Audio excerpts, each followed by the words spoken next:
Alright, so kom ons adres die olifant in die vertrek. So ek lag so, my kinders het 'n liedjie wat hulle sing van oom olifant en dan gaan dit oor die stertjie van agter en 'n stertjie van voor. So ons het 'n olifant wat ons moet bespreek voordat ons Openbaring toe gaan. Nou moet ek sê, ek het met my hele hart beplan om vers 1 te doen vandag. Regtig ek het. En toe word dit vers 1 tot vers 11 toe en toe word dit vers 1 tot vers 3 toe, en dus ek soos, nee, ons kan nog nie begin met vers 1 nie.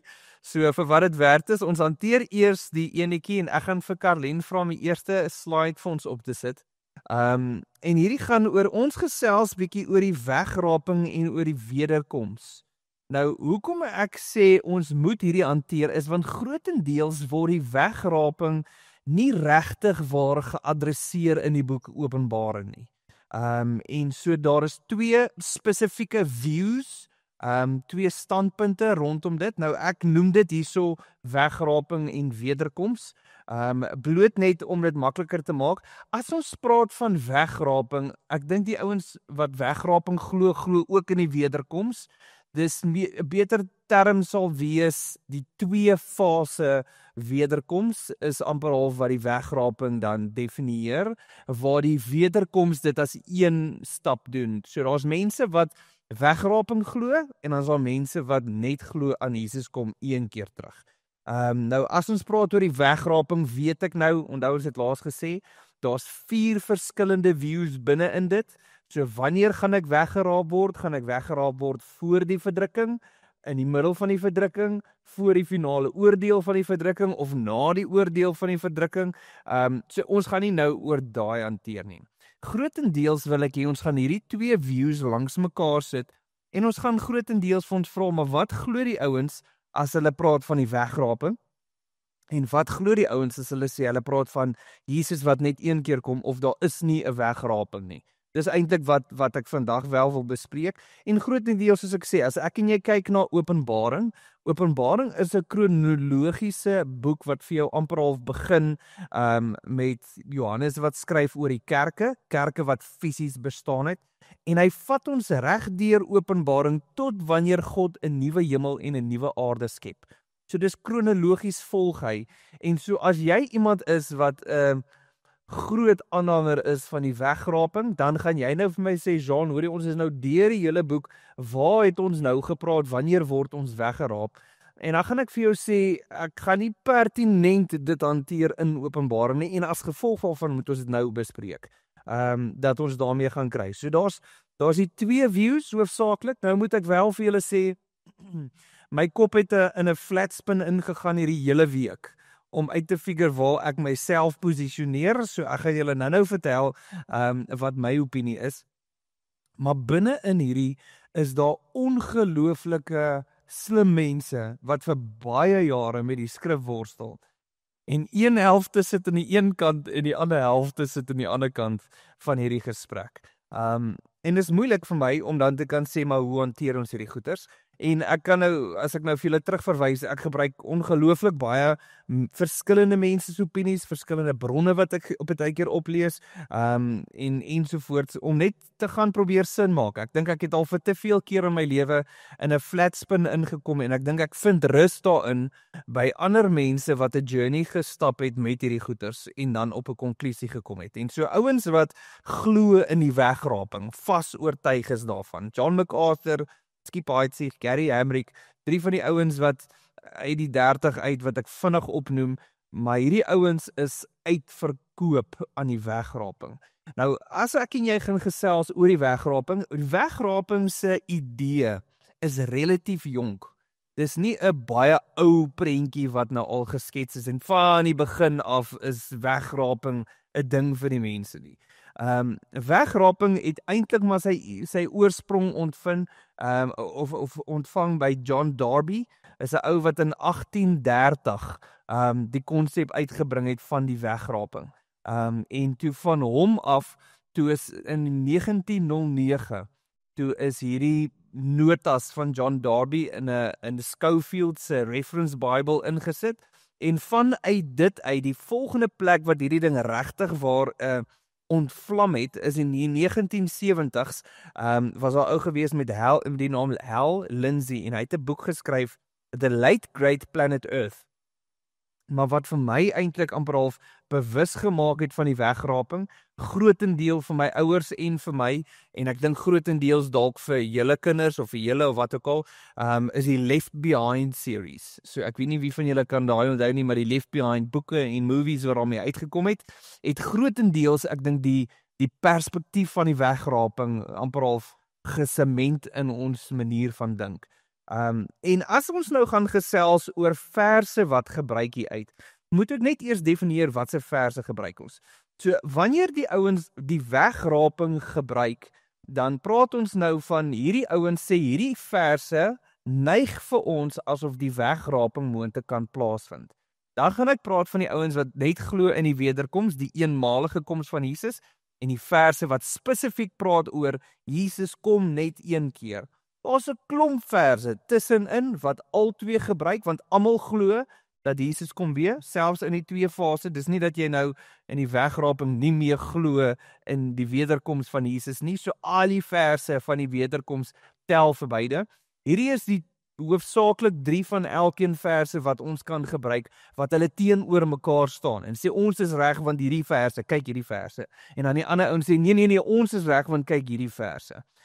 En so dis waaroor ons hierdie gaan gebruik. So ek wil hê ons moet gou gaan kyk na die verse, en dan gaan ons dit van daar af. So 1 Tessalonisense 4 vers 16 tot 17 is by verre die mees belangrikste vers vir die wegraping. Dis die een vers wat grootendeels die grootste impak maak om die wegraping te verduidelik.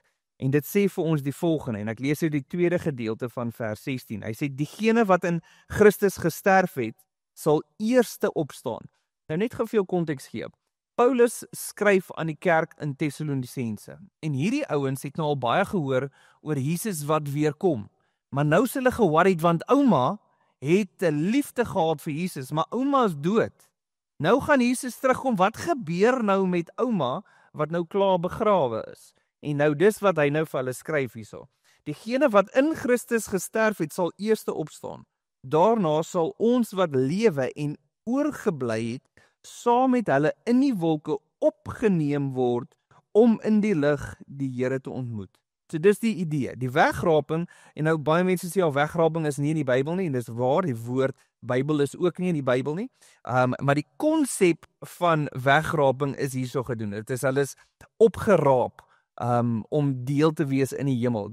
Die Griekse woord as jy hom vertaal na Engels toe, en praat hy van snatched up, dus dis daai gryp, 'n vinnige aksie, wat hierso mee plaasvind. So dit is, hulle gaan in die wolke opgeneem word, om die Here in die lig te gaan ontmoet. Nou, as jy vir die ouens wat in wegraping vra, maar hoe verstaan hulle hierdie konsep? Dan sal hulle vir jou sê, okay, so kom ons vat nou die voor die verdrukking view, wat ek dink grootendeels die meeste ouens in glo, beteken, as ons dink aan die tydlyn van Openbaring, dan praat ons van Openbaring 1, 2 en 3, praat God en is die kerk. Die kerke is deel van, is die 7 kerke, al 7 is fisiese kerke. En dan sê hulle, vanaf Openbaring 4, lees jy glad nie weer van die kerk nie. So reg deur Openbaring 4, 5, 6, al die pad deur die verdrukking tot in Openbaring 19. Lees jy nie van die kerk nie, daar's nie 'n verwysing na die kerk nie, daar's niks nie, en hulle glo dat hierdie wegraping dan plaasvind. So jy word weggevat, dan word daar 'n verdrukking tydperk op hierdie aarde uitgestort, en dan kom die gelowiges of die kerk kom saam met Christus terug om dan die oordeel te doen, en dis dan van daar af wat die 1000 jaar dan gaan volg saam met Jesus. So dis die idee, dis hierdie konsep dat ons wat lewe sal dan opgeneem word of weggeraap word saam met die Here, en dit is dan hoofsaaklik die pivot vers vir die wegraping. Wat hulle ook nog sal verwys is Johannes 14. Johannes 14 is Jesus besig om met sy disippels te gesels, en ons weet is in die laaste gesprek, die bovertrek, wat Jesus het met sy disippels net voordat hy gearresteer gaan word, en Jesus maak hierdie stelling, ons ken dit baie goed, hy sê, laat julle harte nie ontsteld wees nie, glo in God, glo ook in my. In die huis van my Vader is daar baie woonplek. As dit nie so was nie, sou ek dit vir julle gesê het. Ek gaan om vir julle 'n plek voor te berei. En as ek gegaan het en vir julle 'n plek voorberei het, kom ek weer en ek sal julle na my toe neem, sodat julle ook kan wees waar ek is. So die stelling sal gemaak word dat Jesus het nou gegaan, hy berei vir ons 'n plek voor, dan gaan daar 'n stuk kom wat hy ons vat en hy gaan ons by hom hê, voordat hy dan weer gaan terugkom, en so dit word dan deel van hierdie gesit. En dan 1 Korintiërs 15 vers 51 tot 52 toe, hy sal sê hierso, kyk, ek vertel vir julle 'n misterie. Nie almal van ons wat ontslaap nie, maar ons sal almal verander word by die laaste bassein, binne 'n oomblik, 'n oogwink.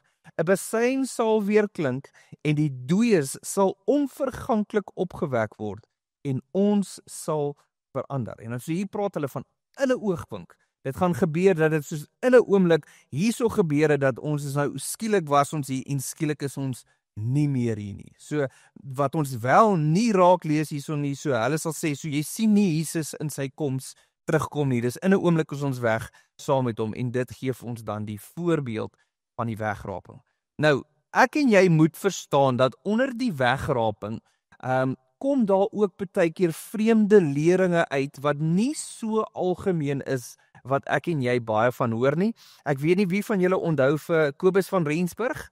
Hy was mos in Stilfontein gewees en hy mos 'n groot impak gehad, baie mense wat gevolg het daar. Nou, Kobus se prentjie rondom die wegraping het 'n hele ander perspektief gehad.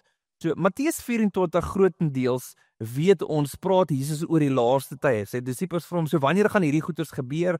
En ons het laasweek bietjie dit hanteer, maar op 'n stadium kom hy en Kobus van Rensburg gebruik nou hierdie gedeelte. Dan sal hy sê Matteus 24 vers 36 en sê, van daardie dag en uur dra niemand kennis nie, selfs nie die engele van die hemel nie en ook nie die Seun nie, net die Vader alleen. Vers 37, want net soos in die dae van Noag, so sal die koms van die Seun van die mens wees. En dan spring hulle oor na vers 40 toe. En dan sal hy sê, daar sal 2 op een land wees. Een sal saamgeneem en die ander in agtergelaat word. 2 sal by die meule maal, een sal saamgeneem en die ander in agtergelaat word. So jy het hierdie prentjie van, jy het hoofsaaklik 2 hierso en dan skielik is 1 weg. Nou baie ouens sal hierdie gebruik as dis deel van die wegraping, ander ouens sal sê nee, hierdie is wat die koms van Jesus gaan doen. So ek gebruik nie hierdie as 'n argumentvers nie, maar wat ouens soos Kobus hulle sal doen is hulle sal sê, sit jou aandag daarop om te sê soos in die dae van Noag. Dan sal hy vir jou sê, okay, maar hoor hierso, jy moet nou verstaan wat het gebeur in Noag se tyd. Daar was 'n klomp mense wat goddeloos was en daar was Noag en sy gesin. God het hulle beskerm en die res het hy vernietig. Sodom en Gomorra. Jy het Lot en sy familie gehad en jy het die res gehad wat goddeloos was. En dan sê hy, so God het hulle beskerm en hulle vernietig. So nou sê hy dat wanneer ons kyk na die koms van Jesus, moet ons nie verstaan dat die wat weggeraap word die goeie mense is nie, maar die ouens wat weggevat word is eintlik die slegte ouens, soos in die dae van Noag, soos in die dae van Sodom en Gomorra. En so hy sê, wie agterbly is die heiliges, wie agterbly is die ouens wat God dien. En vanuit hierdie uit, dan vloei die perspektief eventually, dat daar 'n groep mense gaan wees, wat op aarde gaan bly, wat in God se heerlikheid gaan wees en nooit weer sal sterf nie. En dis wat sy kontroversie rondom sy dood so groot gemaak het. Want toe hy doodgaan, toe wag almal nou, maar gaan hierdie ou opstaan of gaan hy nie? Maar dis die huis van kaarte wat in mekaar ingekrummel het, spesifiek hier by ons, alhoewel daai idee nog aanhou voortbly leef. Maar dit moet ons verstaan rondom die wegraping. Die wegraping het 'n fringe wat afspeel uit hom uit, wat nie so bekend is nie, maar dis die interpretasies van die wegraping. Okay, so dan as ek en jy gaan kyk en ons sê, okay, die wederkoms, nou sit ons Matteus 24 vers 29 op.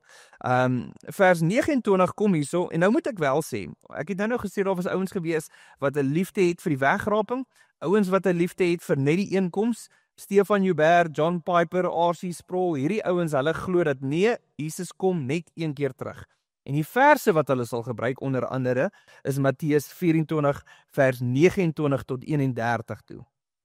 En hierso sê hy, nou hierso praat Jesus nou net oor die dag van van wraak wat uit gaan speel. Onmiddellik, na die verdrukking van daardie dae, sal die son verduister word, en die maan sal sy lig nie gee nie, en die sterre sal van die hemel val, en die kragte van die hemel sal geskit word. Dan sal die teken van die seun van die mens aan die hemelruim verskyn, en dan sal al die stamme van die aarde rou klaag, en hulle sal die seun van die mens sien op die wolke, en met krag en groot heerlikheid. Hy sal sy engele stuur met luide trompette geskaal, en hulle sal uitverkorenes uit die 4 windrigtings versamel. Hier kom hulle en hy sê, nee, wag, breek eers gou bietjie. Ons gaan Jesus sien afkom, en wanneer hy afkom, kom hy nie saam met die gelowiges nie. Hier kom hy met 'n groot trompet, dis nie net snap jou op hemel toe en daar's niks nie. Hier sien ons Jesus neerkom, en wanneer hy neerkom, versamel hy al die gelowiges. Hy stuur die engele uit na die verskillende windrigtings toe, en hulle bring al die gelowiges na een punt toe. Daar's een punt wanneer hierdie ding plaas gaan vind. En dan verwys hulle ook na Handelinge 1 vers 11, toe ons het laasweek daarna gaan kyk, wat hulle gesê het, hierdie Jesus, wat julle na die hemel weggeneem is, sal net so terugkom, soos wat julle hom na die hemel sien weggaan het. So met ander woorde, hulle sê dat ons gaan nie skielik net weg wees nie, ons gaan hom sien terugkom. Dit gaan 'n fisies wees, soos dat hulle hom gesien opgaan het, so gaan hy moet terugkom af aarde toe. Hebreërs 9 vers 27 tot vers 28 toe aan sê, en net soos dit bestem is vir mense om slegs eenmaal te sterf, en daarna kom die oordeel, so sal Christus, nadat hy eenmalig geoffer is om sondes vir baie te dra, 'n tweede maal verskyn aan hulle wat hom verwag. So hy het eenmaal gekom, en nou kom hy vir 'n tweede maal. Daar's nie 'n halfpad kom teen die wolke in die daar's nie daai nie, dis eenmaal kom, tweede maal kom. En so nou kom jy basies nou, en hierdie ouens gee nou hulle punte en hulle argumente, want nou onthou, nou het ons hierdie verse, en nou sê die ouens van die wegraping, maar wow, julle moet daai verse van die wederkoms so verstaan. En nou sê die ouens van die wederkoms, nee, julle moet die verse van die wegraping so verstaan. En nou begin die argumente links en regs gaan.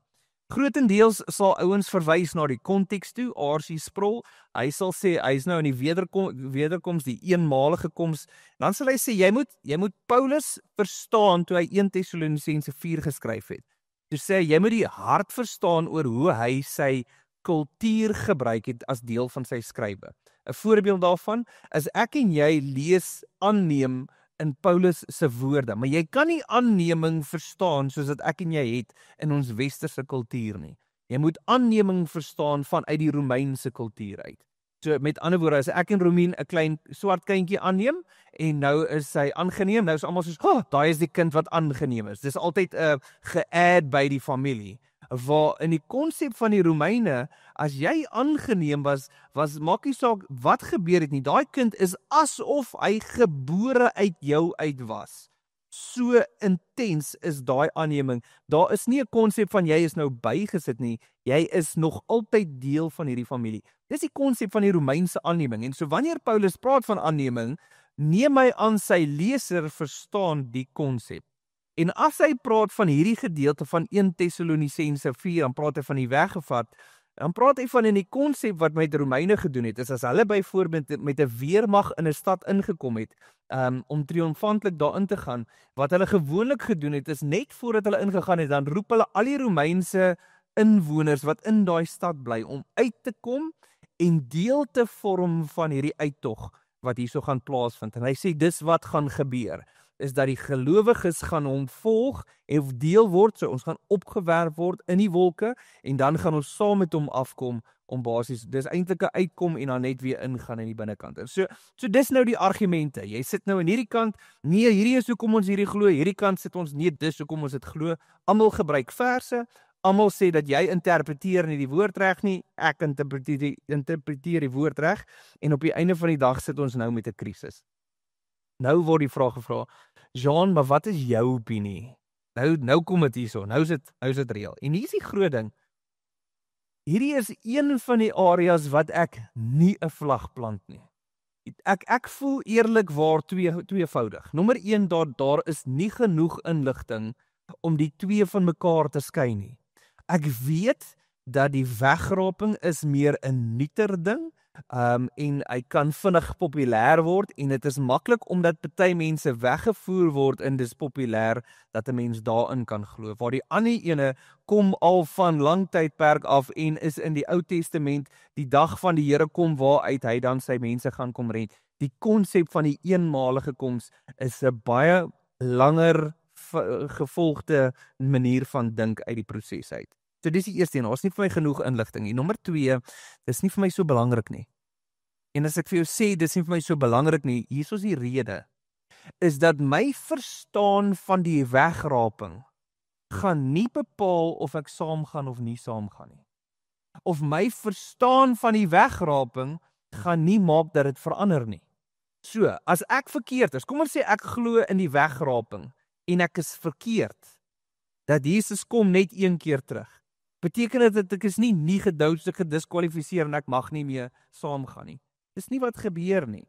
As ek sê nee, ek glo nie in die wegraping nie, en hy gebeur wegraping en sê, wow Jean, jy was getrou by Dinor, maar jy het nie geglo in die wegraping nie, jy kom nie saam nie, jy bly aan tot aan die einde toe. Nie wat gaan gebeur nie.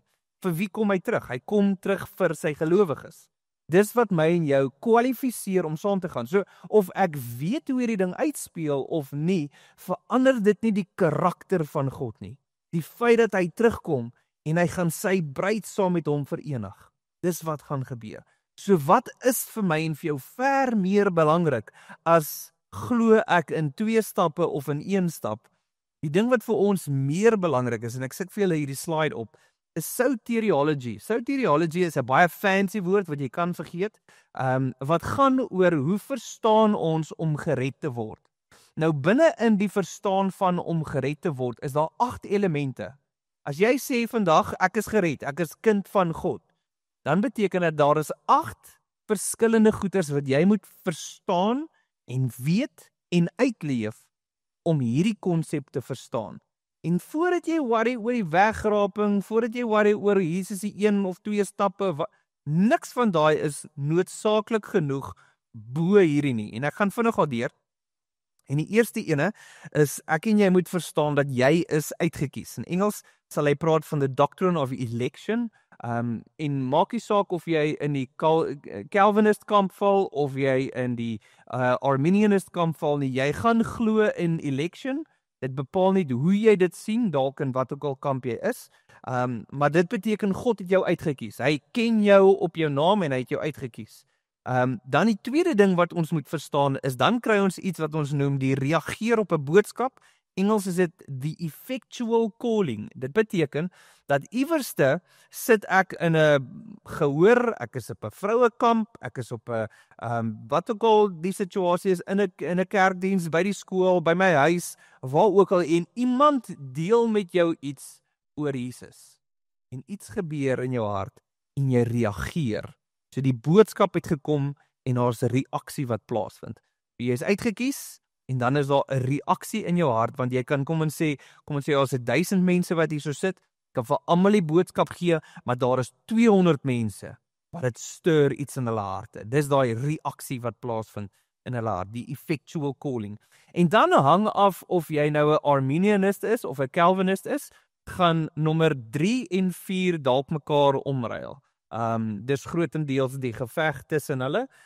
So as jy nou op 'n Arminianist is, dan sal jy nou op 'n punt kom wat jy sê, jy hoor hierdie boodskap, daar is iets wat gebeur en nou reageer ek in geloof en bekering. So met ander woorde, ek hoor, ek sê, Jesus Here, ek is jammer, Here, ek kies U. Daai is hierdie konsep wat dan volg. En van daai oomblik af, skop wedergeboorte in. Waar as jy 'n Calvinist is, dan sal jy sê, nee, jy is uitgekies, en omdat jy uitgekies is, sal jy reageer op die boodskap. Jy is eerste wedergeboorte, en dan skop die geloof en die bekering in. Wat beteken die werk wat plaasvind, is eers in jou hart, dat jy weergebore word, sodat jy genoeg het in jou hart om te kan ingaan in geloof en bekering in. So hoe ook al jy hom daar wil omsit, daar is net 'n wiskundesom. En dan van daar af dan gaan ons oor na regverdiging toe. Ons het nou 'n paar weke op Sondagdienste gepraat oor wat beteken regverdiging. Beteken dat ek is skoon gewas. Wat Jesus gedoen het vir my aan die kruis speel nou 'n rol. Sy onskuld word my onskuld. My skuld is op hom geplaas. Dis wat regverdiging plaas is en as gevolg van dit is ek aangeneem een met Christus. Ek is nou kind van God. Dit is nou, in Engels sal hulle sê, the doctrine of adoption. So, hoe lyk hierdie aannemingsproses en wat daarmee saamgaan? En die oomblik wanneer ek hierdie goeders alles ervaar het, begin my lewe met heiligmaking. Elke liewe dag wat ek gaan, probeer ek meer soos Christus wees. En ek worstel met sonde, en ek hou aan bekeer, en ek hou aan God soek, en dis dan wat plaas, eventually tot ek op 'n punt kom wat ek verheerliking beleef, of ons in Engels noem glorification. Dis die tyd wanneer ek my kop neersit, nuwe liggaam kry en in die Here se teenwoordigheid is en in verheerliking in fase. Daai is wat ons verstaan as soteriology. Dis wat dit beteken om gered te wees. Jy kan nie net gered wees deur 'n gebed te doen en nie deur hierdie proses gaan nie. Daar moet 'n uitgekies, God ken my, hy sien my, hy gee dis 'n reaksie wat in my hart plaasvind. Daar is 'n geloof, 'n bekering, 'n wedergeboorte, regverdiging, 'n aanneming, 'n heiligmakingsproses wat uiteindelik sy hoogtepunt vind in verheerliking. Hierdie is vir ons ver meer belangrik as wedergeboorte, 2 stappe, nie wedergeboorte nie, as wederkoms, 2 stappe of 1 stap. Ver meer. Want die oomblik wanneer ek hierdie in my lewe het, die oomblik wanneer ek hierdie goeders deel maak van my lewe, of daar 'n wegraping is, en of daar net 'n eenmaal wederkoms is ek ingesluit. Dan kom Jesus vir my, of as daar 'n wegraping is ek deel van hierdie trein. Ek kan niks wat ek verstaan, of hoe ek sê, of hoe ek redeneer, gaan God se perspektief rondom hoe hy dit gaan doen verander nie. Glad nie. So, as jy vir my vra, waar is ek? Dan sê ek vir jou, ek plant nie 'n vlag in terme van, hierdie is die regte een, hierdie is die verse, en as jy hierdie nie gaan glo nie, dan is jy in die hel, en jy is 'n probleem. Dis nie wat gebeur nie. Niemand kan dit doen nie, want daar's net te veel verse, wat net vir die ander kant sê, wow, prik bietjie. So op die einde van die dag, ek en jy moet verstaan, dat as ons in Openbaring gaan ek nie soveel aan die wegraping vat en sê, hierdie is die tyd, wanneer die Here gaan terugkom en sy kerk kom haal nie. Want ons het nie 'n klou nie. Party mense sal sê, hierdie is wanneer dit gebeur, want die Here kom en die kerk is tot hierso, en dan is daar niemand nie, en ek sal vir julle sê, party ouens glo dit tot op hierdie punt toe. Vir my, eerlikwaar, solank as dit jy 'n gelowige is, as hy daar gaan kom, gaan jy saamgaan. As hy hier gaan kom, gaan jy saamgaan. As jy hier gaan kom, gaan hy saamgaan. En wat sê Hebreërs vir ons? Hy sê, hou aan vasbyt. So selfs al moet ons deur die moeilikste tye gaan vat, wat so te sê vir my en vir jou nie die happy opsie is nie. Almal hou daarvan dat ons die kerk weggevat word voor die verdrukking. Maar dis die lekkerdere opsie. Dit beteken ek hoef nie deur hierdie verdrukking te gaan nie. Ek hoef nie so te suffer nie. Dis lekker om dit te weet. Maar selfs al moet ons deurgaan. Johannes 17 kom Jesus en hy bid. Hy sê, Here, ek bid dat U hulle nie uit hierdie wêreld uitvat nie, maar beskerm hulle van die bose. So mag ek en jy dan besef dat mag ons, of ons ingaan, ons deurgaan, ons hier moet bly, wat ook al die geval mag wees, my en jou prentjie gaan niks verander oor hoe dit gaan uitspeel nie. God se karakter bly, hy kom vir sy kerk. En so ons fokus gaan nie soveel gaan oor hoe is die wegraping en waar pas die wegraping in en al hierdie tipe goeders nie, want ons verstaan dat primêr is hierdie nie die fokus van wat Jesus vir ons wou gedeel het nie. En dis die hart van wegraping en wederkoms. Ons sluit die oë. Here, wat 'n voorreg is dit wat ons het om tyd saam te kan maak om net by U hart uit te kom. Dan gaan ek bid, Here, dat ons weet met ons harte, ons is opgewonde oor U wat terugkom. Here, en as ek vandag hierdie sê, Here, dat dit maak nie saak hoe dit gaan lyk nie, Here, bedoel ek nie dat ons nie aandag hoef te gee oor die feit dat U terugkom nie. Ek bid, Here, dat ons sal opgewonde wees, maak nie saak wat gebeur nie. Here, want ons is ingesluit. Here, en dat ons reaksie oor wat ons moet doen is, om eerstens net U te ken en U te volg, U lief te hê met ons hele hart en wese, om mense om ons lief te hê, om uit te gaan disippels te maak. Here, dis wat ons voorgeroep is, tot en met U terugkom, en hoe ook al daai terugkom lyk, Here, sal ons gaan en disippels maak, en mense doop, en mense leer om gehoorsaam te wees aan U. Here, mag dit vir ons fokuspunt wees, Here, ver bo as wat ons probeer stry en beklei oor wat is die details van wegraping of eenmaalkoms. Here, mag ons harte net so georiënteerd wees na U toe, en ek loof U daarvoor in Jesus naam. Amen.